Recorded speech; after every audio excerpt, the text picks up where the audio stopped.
বাংলাদেশের উপহার হিসেবে পাঠানো আমের প্রতিদান হিসাবে এবার ত্রিপুরার বিখ্যাত কিউ জাতের আনারস পাঠিয়েছে ভারত। ত্রিপুরার মুখ্যমন্ত্রী অধ্যাপক ডাক্তার মানিক শাহর পক্ষ থেকে বাংলাদেশের প্রধানমন্ত্রী তারেক রহমানের জন্য পাঠানো হয় এই উপহার। বুধবার দুপুরে ব্রাহ্মণবাড়িয়ার আখড়া স্থলবন্দর দিয়ে বাংলাদেশে পৌঁছায় আনারসের চালানটি। ১০০টি কার্টনে মোট ৬২০টি আনারস পাঠানো হয়েছে, যার মোট ওজন প্রায় ৭৮০ কেজি। প্রতিটি আনারসের ওজন ১ কেজিরও বেশি।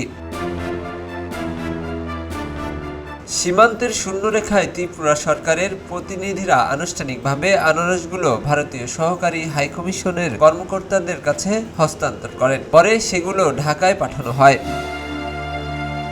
১০০ প্যাকেট আনারস আমরা পাঠাচ্ছি বাংলাদেশ সরকারের পক্ষ থেকে। আমাদের এখানে আম পাঠানো হয়েছিল, আমরা এটা পেয়েছি, সেই জন্য আমরা ধন্যবাদ জানাচ্ছি। আমাদের এখানে এটা একটা বিশেষ করে গ্রিন পাইনাপল যেটা আছে, এটা খুব প্রসিদ্ধ।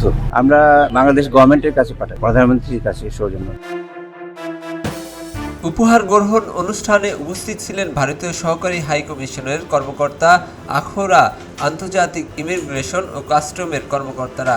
এছাড়াও ত্রিপুরা সরকারের কৃষি, উদ্যান ও মৃত্তিকা সংরক্ষণ বিভাগের কর্মকর্তাদের পাশাপাশি বিজিবি ও বিএসএফ এর প্রতিনিধিরাও উপস্থিত ছিলেন। ত্রিপুরা সরকারের কৃষি ও কৃষক কল্যাণ দপ্তরের কর্মকর্তারা বলছেন, দুই দেশের দীর্ঘদিনের বন্ধুত্বপূর্ণ সম্পর্ককে আরও দৃঢ় করতেই এই উপহার বিনিময়। কিউ আমরা পাঠাচ্ছি, কারণ এই যে টাইমটা এখন তো প্রায় জুলাই শেষে, এখন কুইন নেই, আমরা কিউটে পাঠাচ্ছি বড় জাতের এবং খুব সুস্বাদু, ওই রসালু বেশি, আর এটা বেশি করে প্রসেসিং এর জন্য, জুস মেকিং এর জন্য বেশি ব্যবহৃত হয়।